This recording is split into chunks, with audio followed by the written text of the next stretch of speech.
Hey, what's up everybody? It's me, it's Carpo. It's 7 in the morning and it's pouring rain and I'm in a lot of pain. And I've been thinking of whether or not those two go hand in hand. Often people have ailments when bad weather's coming. It's been about 80 here for the last month, well, 70 to 80, and now it's like 60 and pouring rain.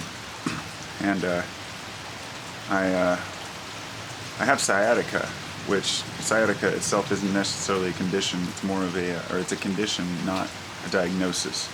Sciatica merely means that your fifth lumbar is pinching your sciatic nerve. So it runs down your leg and all the way down to your big toe. And only if you've had sciatic pain do you know. Often pregnant mothers may have sciatic pain as certain pressures on their spine from the baby. So they may know temporarily, but I've had it for about 4 years. And there was a time when I couldn't even really get out of bed for basically a year. I mean, I could get out of bed and I could do stuff, but I was in such miserable pain all the time. I was taking anything I could to relieve the pain, but trying to avoid narcotics because I didn't want to be addicted. So I just wanted to put it out there to sympathize with anybody else who has sciatic pain and understands what I'm talking about. It's been very dormant for the last year, and a couple nights ago I helped my mom move, and I think that kind of triggered it. And I only moved a couple of things, and I lifted as carefully as possible, but that's all it takes. And the funny thing about sciatica is you don't really notice it until a couple days after you lift or move stuff. It starts to wear on it, and it doesn't even feel like your back hurts sometimes. It feels like all the pain is in your leg. Like right now it feels like my thigh got run over by a damn train. And so I think it's interesting that for anybody who has sciatica to know that different times of your life you'll get different pain in different positions. There was one point where I couldn't even lay down and sleep for about a year. I could sleep for only 3 hours a night because the pain was so great. And now I can't stand up. I was at work yesterday. I had to leave at noon because I was unable to stand. I was like physically unable. And so when I'm sitting down right now, I'm okay. I feel great. Well, it hurts, but it's nothing compared to how it hurts when I stand up. I mean, it is the worst, excruciating pain. And combined with a tooth that's falling out that I have to go in to get fixed, it's excruciating. And it's one of the times that really tests your positivity and your level of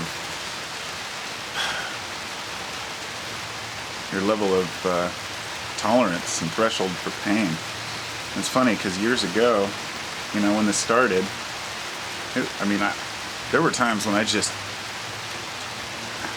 didn't know what to do. I never wanted to die. I would never say that I'd rather die, but I have been in such pain that I was crying on the floor, rolling around, writhing in pain.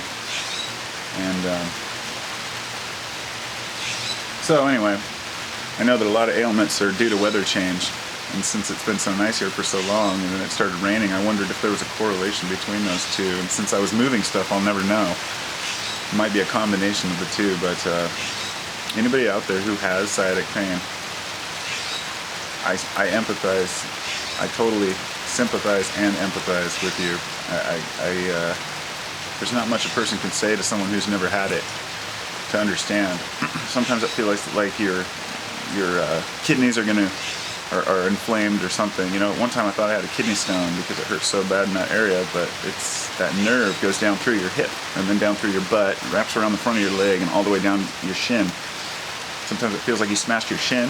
Sometimes it feels like you smashed your toe. Sometimes it feels like you crushed your leg. Sometimes it feels like your hip's broken.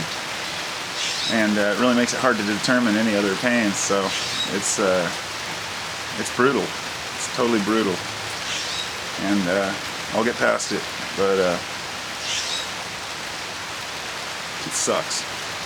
So if you've got it, just keep your hopes up and keep your positivity level high. Do what you can to exercise it. I've tried acupuncture, I've tried the chiropractor, I've tried the doctor, I've tried pills, I've tried exercise, and everybody has an answer. Epsom salts, baths. It doesn't work. It just does not work. And not for me anyway. You can't soak Epsom salts into your sciatic nerve. It just, it gives you a temporary relief. It's kind of like smoking pot for pain. It doesn't necessarily cure pain. It just takes your mind off of the pain. And a lot of these things do. And I guess that only time will tell, but each one of you who, if anybody has this pain, I would really hope that you would, don't buy into the madness about all these different cures and stuff, because the only real answer a lot of people seem to have is surgery, and it was an option given to me, and I chose to opt out because the doctor himself told me that if you get surgery, you're, I think, 100% more likely to have to have another surgery within 5 years. And I truly believe in nature curing its ailments when they're not too strong, so I'm going to avoid that one. Anyway, I'm going to go lay down and watch TV all day, and since I got the day off from work, might as well take advantage. Peace.